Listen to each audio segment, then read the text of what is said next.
Why did the narcissist cross the road? Hi, I'm Dr. Robin Koslowitz, YouTube's post-traumatic parenting expert. Today, we're going to tell some jokes about narcissism, and then we're going to unpack what we learn about narcissism from these jokes. And we're also going to understand why we need to make jokes about narcissism, because what does humor do, and how does humor help us regain some power and agency? But first, if you want to know why the narcissist crossed the road, and if you want to hear more understanding of narcissism, if that has impacted you, if you experienced narcissistic abuse, especially in childhood, click subscribe below so you never miss another episode, because this is the kind of thing we talk about here.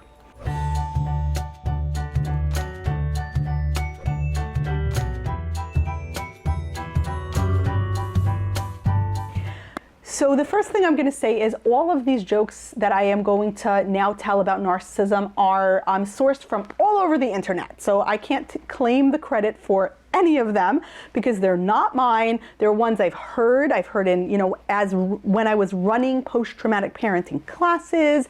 I've heard them from various websites. They've been emailed to me. I've seen them on Instagram. They're, so I don't have like primary sources, but they're not my jokes. So let's do the first one. Why did the narcissist cross the road? I have a few answers for this one. You ready? Because he thought it was a boundary. Okay. Now, let's unpack that joke. One of the things that we understand about narcissists and narcissism is that the existence of a human with boundaries feels like an existential threat to the narcissist. And they need to crush that existential threat, because the whole function of narcissism, if we want to have some empathy for the disorder, which I have to say, as someone who was impacted by narcissistic abuse, not by my parents, thank goodness, but by somebody else, I have to say that it's hard to access the empathy that I would need to access to really understand somebody narcissistic, because when we've been harmed by something, it's hard to read into the backstory and understand it. And that's okay. If you can't access empathy for something, first of all, don't treat it as a therapist, because you don't have objectivity. If you're still upset, or you still have some hang-ups about it, don't treat it in psychotherapy, but also don't engage with it in your own life. If your dad had narcissistic personality disorder, don't marry a guy with narcissistic personality disorder thinking that in changing him and in helping him, you're going to somehow undo the harm that your dad did to you, because it's not going to work.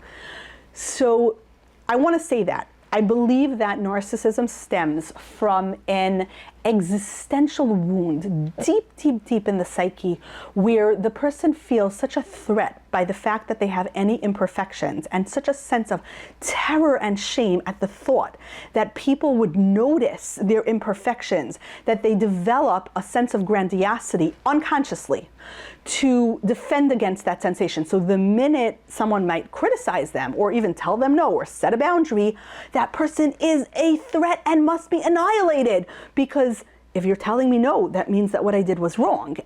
I can't be wrong because I'm grandiose and perfect. Because if anybody realized that deep down inside, I don't feel so perfect, that would be terrible. And all of this is happening below the area of conscious awareness. This is subconscious. The narcissistic person does not know that they are doing this. But imagine when you're a child and you're figuring out your sense of self, and you're figuring out who you are, and you're figuring out boundaries, right? Children need to learn boundaries, right? This is where I end and you begin, right? So this is my bedroom, or these are my clothes, or this is my body. And no one is allowed to violate those things. And I get to decide what consent is, right? I get to decide, this is me. If I say that, I'd love to, I'm thinking of like my own experience, like, I'd love to babysit for you tonight, but I have a really important final tomorrow, and I actually promised my best friend that I would study with her. And then the narcissist says, you're not family oriented. You're so selfish. You care more about your grades. Don't you know that a girl's grades aren't important because you're not going to grow up to be the breadwinner of your family? Whoops. But aside from that, it's not important. What's more important is being feminine, and feminine people love taking care of children. What's wrong with you? And then, you're torn because do I babysit? Do I honor my commitment to study? Do I do my primary objective of being a student and getting a good mark? Like, my stomach is telling me no, but this narcissistic person is telling me my very existence is flawed by the daring to say no that I did. And you're a kid, you're still figuring yourself out. That can be super confusing. So I think that's why people often ask, like, why do people, hate on narcissists so much? Why are people endlessly fascinated? Why do people make all of these jokes? After all, we're saying it's a disorder. We should have empathy. This is why. So joke number 1, why did the narcissist cross the road?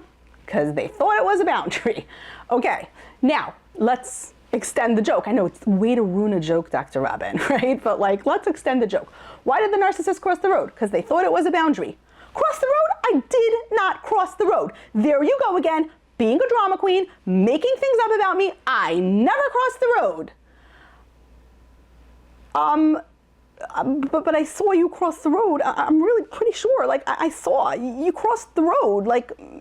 These are my eyes, and they saw you cross the road. That's you. You're always looking to find fault in me. Way to yell at me. Way to make a big fuss over nothing. How dare you say I crossed the road? You are wrong as usual. You're crazy. I think you should get yourself into some psychotherapy because you're clearly hysterical. There's something wrong with you that you even had the delusion that you crossed the road, that I crossed the road. There's something wrong with you. And that's the technique known as DARVO. Deny, attack, reverse victim, and offender, right? Now, here's what happens.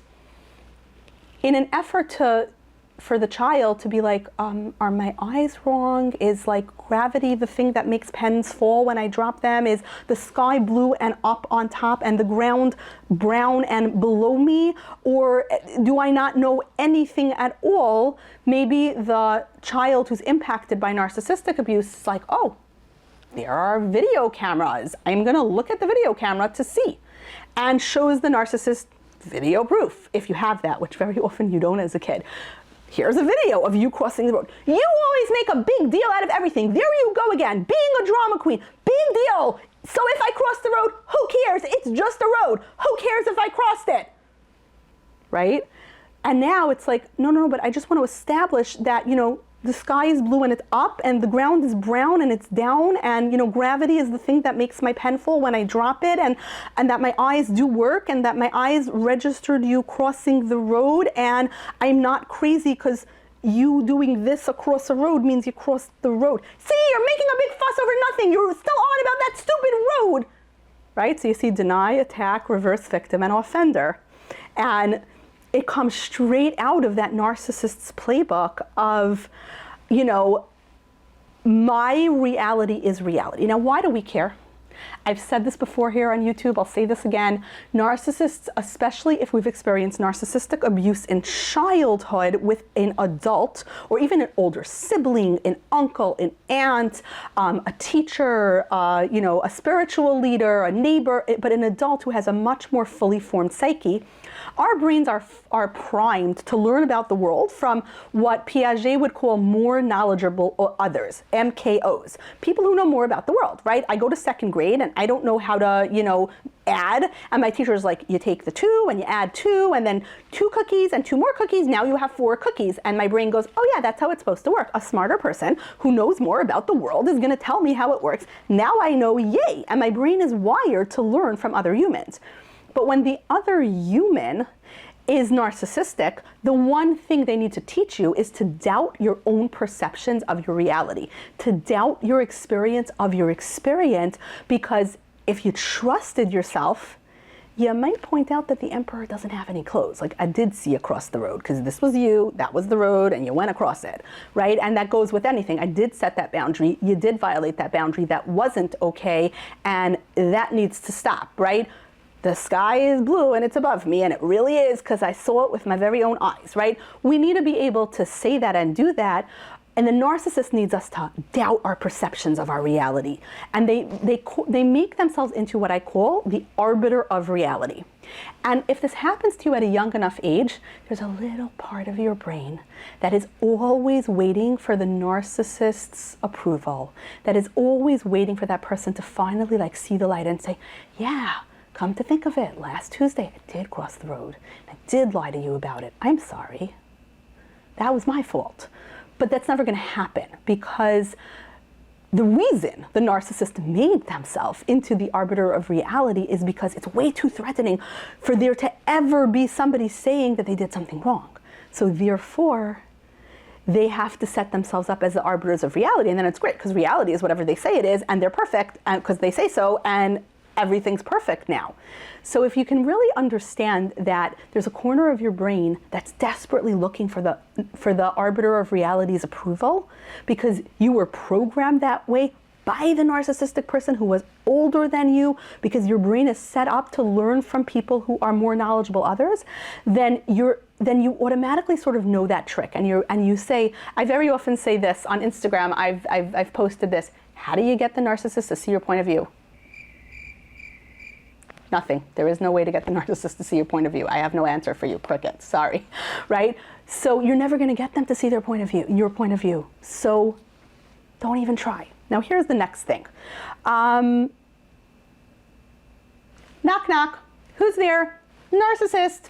Narcissist too. Nope, you're the narcissist. And here's something I've noticed about talking about narcissism.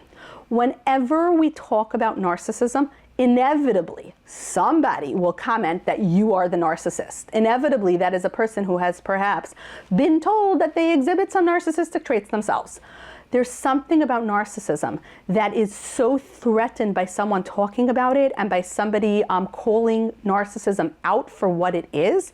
Or you go down the other path and people will comment, how dare you make fun of narcissists? They have a disorder and you call yourself a psychologist. Don't you have empathy?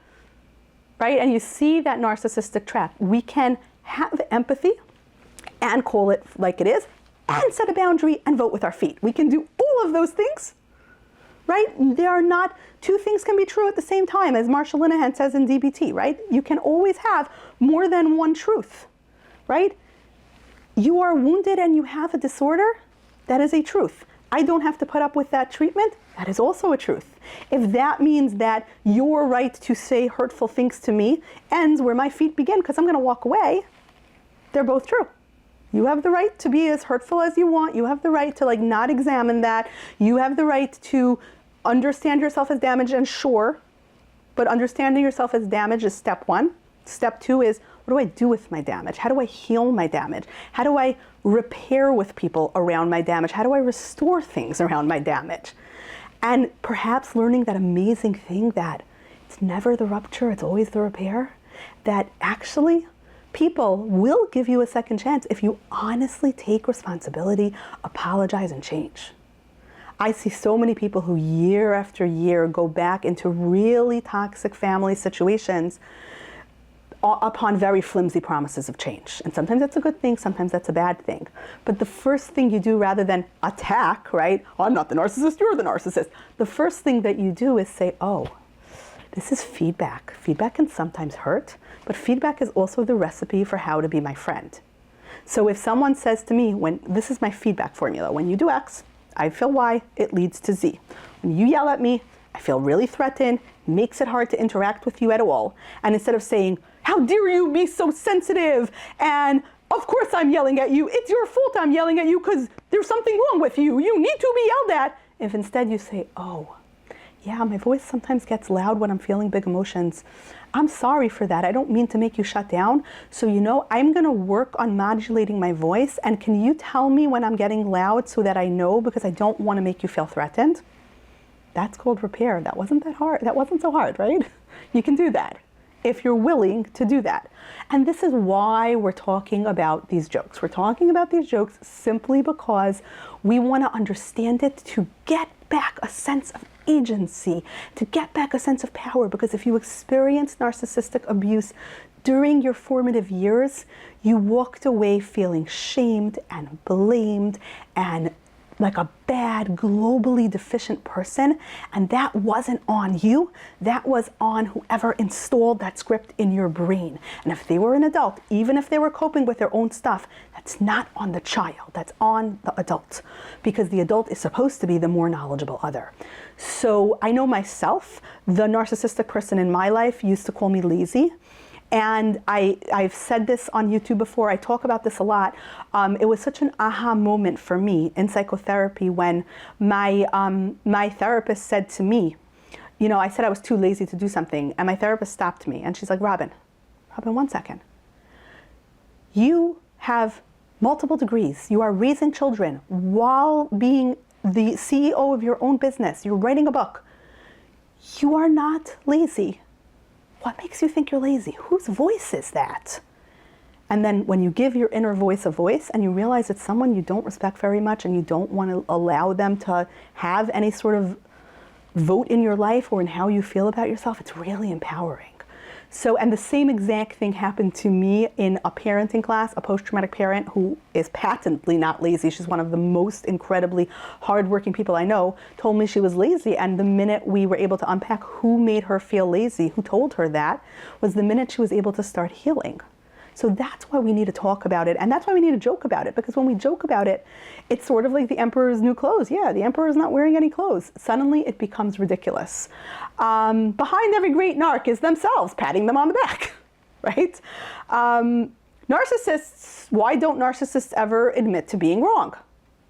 Because they've never been wrong, right? In other words, like, yeah, every human's been wrong. So tell me when you've been wrong. And when someone's like, oh, I was wrong once I got a bad mark on a math test. Okay, tell me a time that you and I had an argument and you were wrong in our argument, right? Make it super clear. Because when it's super clear, then usually the narcissist cannot do that. I don't know, I'm never wrong. What about that time? And sometimes you start suggesting, but then they're just going to go to Darvo. So if you start saying, remember that time that you accused me of being, I don't know, a negligent parent because I didn't pick the kids up, but we had a text exchange and you clearly said that you were going to pick the kids up. And I even showed you in the text exchange, yeah, but that wasn't your fault, and it was the Bluetooth's fault, and it was the settings of the Wi-Fi's fault, and you're the one who set the Wi-Fi, so it's your fault that the text didn't come in, right? Like, forget it. We're just going to go back to Darvo. You tell me, because this is just nicely diagnostic. Tell me a time that you and I had an interaction and you said something, you accused me of something, and you were wrong, right? If they can't do that, I don't know. So I'm going to look at another one of them. How does a narcissist change a light bulb? There's a lot of answers to this one. They don't. They use gaslighting instead, right? And gaslighting is that whole part of being the arbiter of reality, right? I'm going to gaslight you. Like, I didn't cross the road. You saw me cross it. That's not called a road. That's not called crossing. How dare you say I crossed the road, right? That's gaslighting. You know, erasing a text you sent them to prove to you that you didn't send it, knowing that, you know, then they can prove it. Look, the text never came in. And then, you know, and then you look like the hysterical one when you get the text log, and you prove that you sent the text and you prove that the text was received. And then you're so hysterical and you're such a drama queen. And why are you making such a big deal over nothing? Because it's water under the bridge, and right? So again, that's what gaslighting is. Don't interfere with me being the arbiter of reality. I must be the arbiter of reality. How does a narcissist change a light bulb? They don't. They hold it up and the world revolves around them until the light bulb is screwed in, right? Again, because the world revolves around me. Let's see. Why did the narcissist cross the road? How dare you question the motives of a narcissist, right? So again, the same concept. Humans are allowed to have their motives questioned. Humans are allowed to receive feedback. Humans are allowed to hear about harm they did, and they need to engage in repair when they hear that. That's how it works in relationships. So if you experienced narcissistic abuse in your childhood and now you are a post-traumatic parent, the topic of narcissism is likely to be triggering. It's likely to be difficult for you. It's likely to be something that really has a hold over you. So I hope that by adding humor to the situation, I've restored your sense of power and agency to kind of laugh at it and to see it and to understand. One of my therapists used this amazing analogy of the Wizard of Oz being the ultimate of narcissism, like pay no attention to the man behind the curtain. I am Oz, the great and powerful, right? I get that there's a man behind the curtain that is afraid and scared and not very perfect, but that doesn't mean I need to buy into the narrative of Oz, the great and powerful. Neither do I need to have a relationship with the man behind the curtain if my boundaries and my sense of self are threatened by that, because ultimately, I can't give what I don't have. And if I don't have a sense of calm and a sense of presence and a sense of self in order to parent, because I'm spending time with a narcissist who chips away at those things, that's not fair to my children, because I am their attachment figure and they need me, fully me, in my own truth, being myself, being comfortable, and who feel safe. Because remember, if we know polyvagal theory, the concept of like that dorsal vagal shutdown, that sense of complete dissociation and collapse, where we can't attach to a child, is not conscious. It's not under our control. So if being around the narcissistic person who abused you in your childhood makes you not available to be an attachment figure to your current children, to me, the choice is very, very clear, because you don't owe anything to that narcissistic person, but you do owe something to your own children. And if you do owe something to that narcissistic person, if it's a parent and you do want to maintain ties, then you need to sit down with somebody wiser than you, a mediator, someone who could help you create rules of engagement so that you can maintain a relationship until such time as it's harming your sense of self, and then you set the boundary and you walk away, even if that feels unpleasant. So, and that might mean like, I'm going to talk to this person because I believe that I should maintain this relationship. They're older now, they're infirm, they need me. I believe in a certain level of respect. I believe in appreciation for the good things, even if the bad things really chipped away at me. I'm going to talk to this person till they start using personal language about me, till they start cursing at me, till they use a hurtful nickname, whatever that boundary is, then my phone is going to develop trouble and it's going to be on the blink and whoops, running out of battery, gotta go, bye. And slowly but surely, the narcissist will learn not to use that language, because the minute you use it, the phone call mysteriously drops. And maybe they won't learn. But you tried, you did your thing, like you agreed that I'm going to talk to this person until such time as they say something hurtful. The minute they say something hurtful, I walk away. Okay, so that was you living up to your value of perhaps showing respect, or perhaps, being kind to somebody who you owe something to, whatever it is, because I always say you can give until it hurts, right? You've ever heard that expression? You can't give once it hurts. Once it hurts, you walk away.